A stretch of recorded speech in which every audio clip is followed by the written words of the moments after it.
جی اس سے اگلی آیت میں اللہ پاک نے تیسرا حکم دیا وَإِيتَاءِ ذِي الْقُرْبَى. ایتا یہاں پر ہے عطا کرنے کے معنی میں، دینے کے معنی میں، کوئی چیز دینا. تو مطلب ہوا ایتاء ذی القربہ، دو قرابت والوں کو، رشتہ داروں کو. اب یہاں رشتہ داروں کو کیا دینا مقصود ہے؟ شریعت کیا حکم دیتی ہے کہ رشتہ داروں کو سب کچھ دے دیں؟ تو جو ہے اس کا آسان سا مفہوم ہے کہ رشتہ داروں کو ان کا حق دو، جو ان کا حق ہے وہ دو. یہ نہیں کہ اس سے گھر کا سامان مراد ہے، مال مراد ہے، نہیں، ایسی چیز نہیں ہے. رشتہ داروں کو حق دیا جائے. ہاں، رشتہ داروں سے ایک حسن سلوک یہ بھی کیا جا سکتا ہے کہ رشتہ داروں سے کو اگر کوئی شخص مالدار ہے اور دوسرا جو ہے کیا ہے غریب ہے، تو ان کی مالی جو ہے وہ مدد کی جا سکتی ہے بالکل. اسی طریقے سے اگر رشتہ دار ہیں اور ہماری جو ہے وہ خدمت کے لیے جو ہے وہ کیا ہے خدمت ان کو چاہیے، تو ان کی جسمانی خدمت بھی کی جائے. ہاتھ پیروں سے کھانا بنا دیا کسی کا، اور کسی کی روٹی بنا دی، کسی کا اور کوئی کسی طریقے سے کام کر دیا. اسی طرح رشتہ داروں کے حقوق میں ایک چیز یہ بھی آتی ہے کہ ان کی خبر گیری رکھی جائے. ان کی خبر گیری رکھی جائے کہ رشتہ دار اگر جیسے ماں باپ ہو گئے، چاہے لڑکی کے ماں باپ ہو گئے چاہے لڑکے کے ماں باپ ہو گئے، بہن بھائی ہو گئے، تو ان کے حال احوال معلوم کرنا، خبر گیری کرنا، کسی کو پریشانی میں تو نہیں ہے، یہ خبر گیری کرنا. اسی طریقے سے ایتاء ذی القربہ کے اندر زبانی تسلی بھی آتی ہے کہ رشتہ داروں ہو یا اپنے قریبی لوگ اور جو ہیں ان سے زبانی اگر وہ پریشان ہیں، کسی تکلیف میں ہے، تو ان کو زبانی تسلی دو. اگر کسی کی مال سے مدد نہیں کر سکتے، کسی کی جسمانی خدمت بھی نہیں کر سکتے کہ وہ بھی بیمار ہے ہم بھی بیمار ہیں، یا ہماری مصروفیات ایسی ہیں کہ ہم کسی کی خدمت نہیں کر سکتے، تو کم از کم کیا کریں، اس کو زبانی تسلی ہی دے دی جائے، اس کے ساتھ ہمدردی کا جو ہے وہ کیا ہے اظہار کیا جائے. تو یہ سارے لفظ ہیں رشتہ داروں کے حقوق کے اندر کہ رشتہ داروں کا حق ادا کرنا.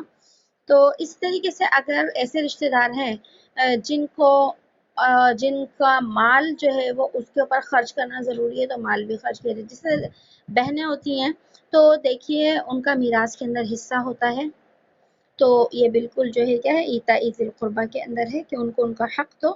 اگر حق نہیں دیا، اگر وہ معاف کر دیں تو الگ بات ہے، اگر وہ معاف نہ کریں تو ان کو دینا جو ہے وہ کیا ہے ضروری ہے. تو یہ 3 حکم تھے جن کو اللہ نے کرنے کا حکم دیا، اور اس کے بعد 3 حکم ایسے ہیں جن سے اللہ رب العزت نے جو ہے وہ منع کیا ہے. ان میں سے پہلا جو حکم ہے ینہا عن الفحشاء، فحشا ایک، نمبر 2 والمنکر برائی، اور والبغی اور بغی. اب یہ 3 کیا ہیں اور ان تینوں کے اندر کیا فرق ہے؟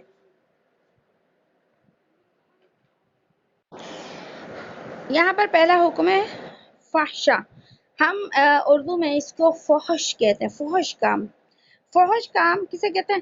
ہر ایسا کام یا ایسی بات جس کی برائی بالکل واضح ہو اور ہر شخص اس کو برا سمجھتا ہو. ٹھیک ہے، اس کو معاشرے کے اعتبار سے دیکھا جاتا ہے کہ ہر عقل مند شخص، پڑھا لکھا شخص اور شعور والا شخص جو ہے اس بات کو جو ہے وہ برا سمجھتا ہو اور غلط سمجھتا ہو. اور دیکھیے اس میں نمبر 1 دیکھ لیجیے، جیسے زنا ہے کہ یہ ایسا کام ہے جس کو ہر شخص جو عقل والا ہے، شریف آدمی ہے، وہ تو اس کا نام لینا بھی پسند نہیں کرتا، اور ہر شخص ہر زمانے میں ہی اس کو کیا سمجھتا ہے؟ برا سمجھتا ہے. اسی طریقے سے جیسے دیکھ لیجیے جھوٹ ہے، اگرچہ آج تو جھوٹ ایک فن بن چکا ہے، لیکن حقیقت میں ہر باشعور شخص جو ہے دنیاوی اعتبار سے بھی جھوٹ کو کیا سمجھتا ہے؟ غلط سمجھتا ہے. اسی طریقے سے گالی دینا، گالی دینا بھی ایک ایسا معاملہ ہے کہ جس کی برائی کیا ہے؟ بالکل کھلی ہے، واضح ہے. ہر پڑھا لکھا اور مہذب شخص گالی دینے کو کیا سمجھتا ہے؟ برا سمجھتا ہے. ایسے کاموں کو فحشا کہتے ہیں عربی کے اندر. دوسرے نمبر پر آیا منکر.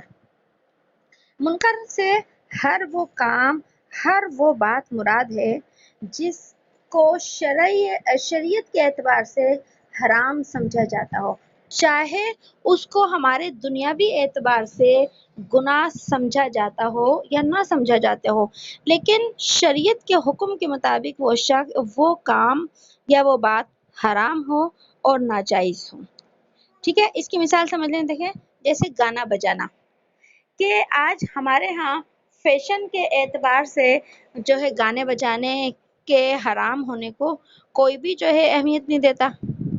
دنیاوی اعتبار سے گانے بجانے کو کوئی اب برائی نہیں سمجھی جاتی، لیکن اگر شرعی اعتبار سے ہم دیکھیں تو کیا ہے کہ گانا بجانا ایک شرعی اعتبار سے کیا ہے، حرام کام ہے۔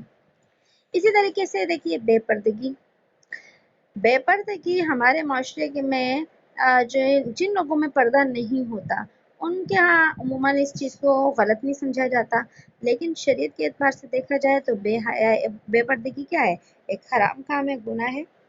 تو ایسے تمام کام جو ہیں وہ کیا ہے، گناہ، وہ ان کو منکر کہا جاتا ہے۔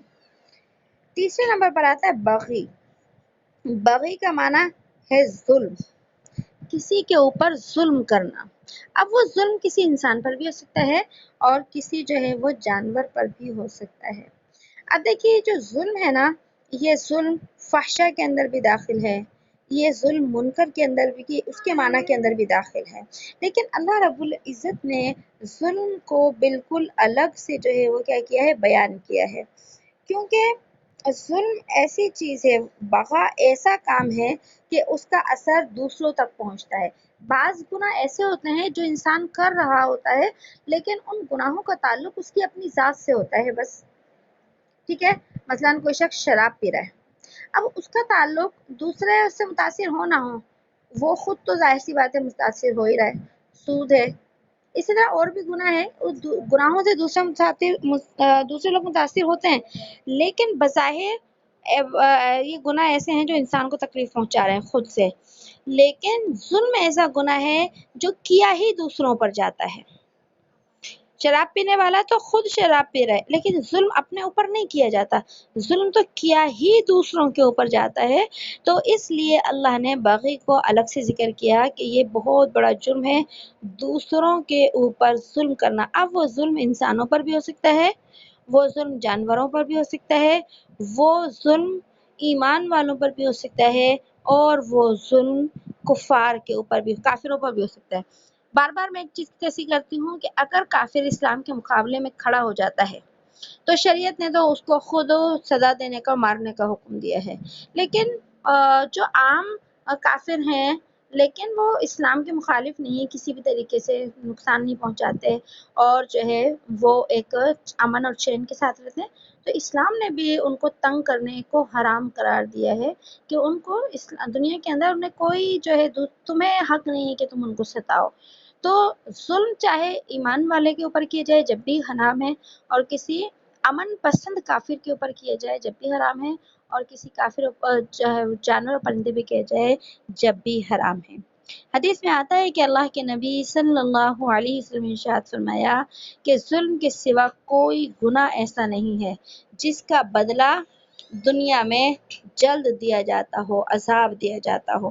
ایک ماں باپ کی نافرمانی کرنے والے کے متعلق آتا ہے کہ جو شخص اپنے ماں باپ کا نافرمان ہوتا ہے تو اللہ پاک اس کی سزا کا ایک حصہ دنیا میں ضرور دیتے ہیں عبرت کے لیے۔ آخرت میں تو ہوتا ہے یہ ماں باپ کے نافرمان کے لیے، لیکن دنیا میں بھی ضرور اس کی سزا ملتی ہے۔ اور ایک ظلم کرنے والے کے لیے آتا ہے کہ جو لوگوں پر ظلم کرتا ہے اس کا سزا کا ایک حصہ اسے دنیا میں ضرور دیا جاتا ہے۔ ظالم کو اللہ دنیا میں ہی پہلے سزا دیتے ہیں، کبھی مال کی شکل میں، مال کی تنگی کی، کبھی اولاد کی طرف سے، کبھی کسی طرف سے، چاہے وہ ظالم سمجھے یا نہ سمجھے، لیکن اللہ تعالیٰ اس کو سزا ضرور دیتے ہیں۔ تو یہ قرآن کریم کی آیت تھی، اس میں 6 حکم تھے، ان میں سے 3 کام کرنے کا حکم دیا گیا اور 3 کام جو ہے وہ چھوڑنے کا حکم دیا۔ اگر انسان اپنی زندگی کے اندر جو ہے ان 6 کاموں میں سے 3 کام کو کرتا ہے، 3 کام کو چھوڑ دیتا ہے، تو اس کی دنیا کی زندگی ہی جنت بن جاتی ہے۔ تو آج کا سبق ہم جو ہے بس یہیں تک رکھتے ہیں۔ بسم اللہ الرحمن الرحیم سبحان اللہ وبحمدہ سبحانک اللہم وبحمدک نشہد ان لا الہ الا انت نستغفرک ونتوب الیک سبحان ربک رب العزت عما یصفون وسلام علی المرسلین والحمد للہ رب العالمین۔ السلام علیکم ورحمۃ اللہ وبرکاتہ۔